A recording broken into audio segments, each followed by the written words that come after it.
چونکہ انسان مجموعہ ہے ان چار عناصر کا جو میں نے آپ سے عرض کیا، اور وقت ٹھہرا نہیں ہے، گھوم رہا ہے.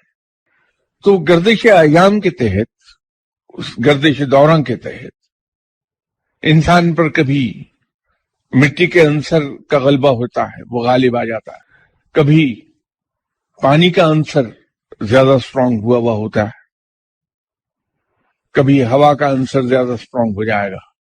تو اس کے ساتھ بھی انسان کے مزاج میں تبدیلی آتی ہے. جب انسان پر ایسا وقت ہوگا کہ اس کے اندر کا پانی کا عنصر غالب ہوگا تو اس کے اندر نرمی آ جائے گی، شائستگی آ جائے گی. اگر کہیں ہوا کا عنصر غالب آ گیا تو انسان میں ایسی تیزی آتی ہے کہ ہوا میں تلواریں چلاتا پھرتا ہے، بلا وجہ میں پاس سے گزرنے والی چیزوں ہی سے بھڑتا رہے گا.